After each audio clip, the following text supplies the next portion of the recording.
Good morning. It's Wednesday, and I am here with some more wisdom that I want to share with what's going on in my life. I love bringing it forth so that I can just bring you along on my journey of awakening. So today I want to talk about discernment, and I want to read this little quote that I have here from the show that I watch, Spirit Science, which I've just loved because I can share it with my kids. And it's in a cartoon form, and they have a great sacred geometry movie, which I think is just beautiful and really kind of puts a lot out there for you to consider. So it says, "Don't believe or disbelieve anything we discuss. Simply have your own experience." And I feel like that is incredibly important when you're watching my videos here on Pink Light 999, or if you're watching my show, The Pink Light Project, on Making a Difference TV. I just want to put out information, and I'm going to have different guests on and different types of practices, tools to provide you. And what you need to do is decide whether that's for you or whether it's not for you. And I am really learning those lessons in my life, like what works for me and what doesn't work for me. And the best way that I can describe it is we need to leave our thoughts behind when we are coming across information in that sense. Like we should allow ourselves to feel how we receive the information. And if we feel within our gut that that information isn't right for us, then that's okay. That's completely okay. Just move on. Don't take it. If it doesn't resonate with you, it's not for you. And there'll be different things for different people. We're all at different places in our journey. We're all in different, steps of our path. And so I'm just going to be putting things out there that are happening in my life for me and what's going on. And if that, just hopefully it resonates for you on your journey of awakening. So I'm reading this really amazing book right now, and it feels like an absolute blueprint for my life. It's just been, I get to the point where I think, oh, what am I going to read now? Like, I just don't know. And I was kind of waiting for the next book to show up. And my girlfriend was like, well, you should read this book. And it is resonating on every level for me. And I was like, why hadn't I read this earlier in my life? And I just wasn't ready for the information. I don't think I would have received it. And I've asked a bunch of different people, like mentors and teachers and people in my life, like, have you read this book? And they're like, yeah, I think I read it like long time ago. It was written in the 90s. And I don't really remember it. And, that would be where I am if I had read it back then. But I'm reading it now, and every single line is like screaming at me, this is you, this is you. So it's been incredible. I have a lot of synchronicity in my life. So I just wanted to read what this said here. Well, first, I just want to describe that as we grow and expand and seek enlightenment, when we awaken, when we become more aware of who we are actually bringing in light, and light is information. So this says, dark will come to light. Be very clear when you deal with these things. If you are hesitating about something, do not do it. Be clear. So when I'm reading something, and it's really crazy because usually I'm like, is this like my diary or something? Because I'll have this happen with a lot of different books. But actually what I'm coming to realize is that, okay, so I'm reading this, and this book is talking about having discernment, about information when it's coming in. And there's obviously disinformation out there, there's misinformation, and then there's information. So we have to be able to discern within what that is, whether that's for us or if it's not for us. And the best way that I can tell you is to leave the thoughts behind, step out of the mind, and move into your feeling center and feel, how does that information feel for you? Does it feel good? Does it feel bad? Are you questioning it? Does it kind of put like a kick in your gut, or are you feeling jovial and happy about it?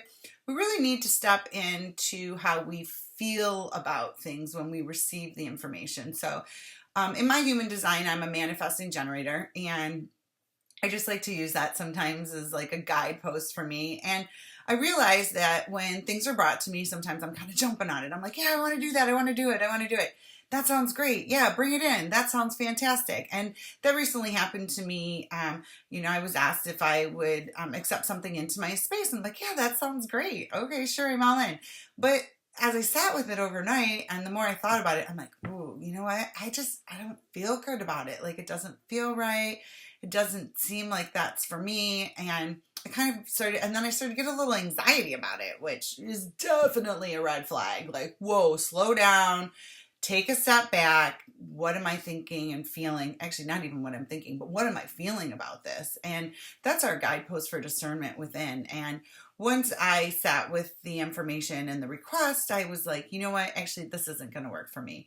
So I simply just reached out to that person who had contacted me and said, you know what? Thank you so much for the offer, but right now I'm just not ready to receive that. And it's not for me. It's not going to work for me. And that was fine. They were like, okay, great. No worries. And we just moved on. So it's not that I was trying to be offensive or, mean or anything. It just doesn't work for me. And that is so important for each one of us on our journey of awakening and enlightenment.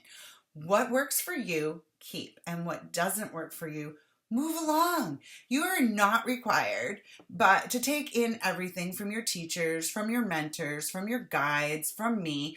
Just take in what works for you. This is your journey of your soul. It's not a solo journey, but it's a journey of the soul. We're going to, interact. We're going to have fellowship. We're going to commune with one another.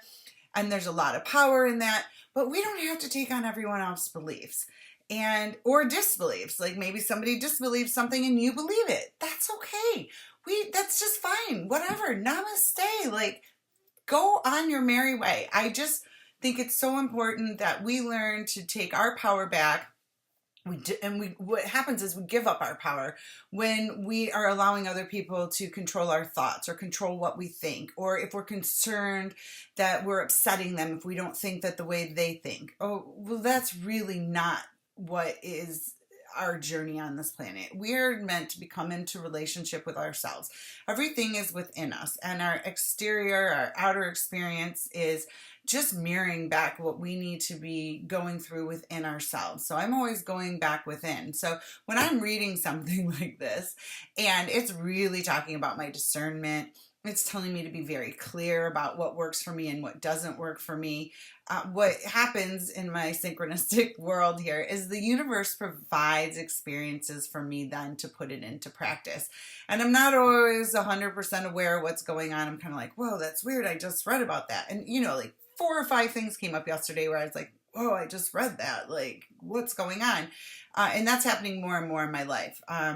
So that was just an opportunity for me to put action, right? I resonated with the experiences, and now I can take action on what I was reading and what I was feeling from those words that I read, that experience that I was having in relationship with those words that were working for me, were triggered like memories and all kinds of experiences within me. Now the universe is going to be like, okay, now we're going to give you an opportunity. Did you hear it? Did you hear it? Did you listen to it? Are you really paying attention? Because now you have to discern whether this is for you or not for you. So just stand in your truth. Be authentic to who you are. Don't worry about upsetting other people. As long as you always come from your heart center, you come with love and compassion. You ask that your words be received with grace and ease. But then that's how the information should flow. And you shouldn't take anything into your space or into your belief system that doesn't work for you, that you feel and your gut is not for you. This is incredibly important, and I just want you all to stand in your truth. And so don't believe or disbelieve anything I say. Have your own experience here with me on Pink Light, and go out and seize the day. Be amazing. Write in the comments things that are happening for you, synchronicity, items or experiences that require your discernment. Let's have a conversation about it, and let's share this wisdom with one another so that we can all empower one another and we can all move forward into the light. It's really the frequency of light that we need to bring onto this planet, that we need to bring into ourselves, and that is through information. So keep looking, keep seeking, keep bringing into yourself, but know that you know within whether that works for you or doesn't work for you. And that's your emotional guidepost of how it makes you feel when you receive the information. So go seize the day, be amazing, and tune back in later. Have a great day.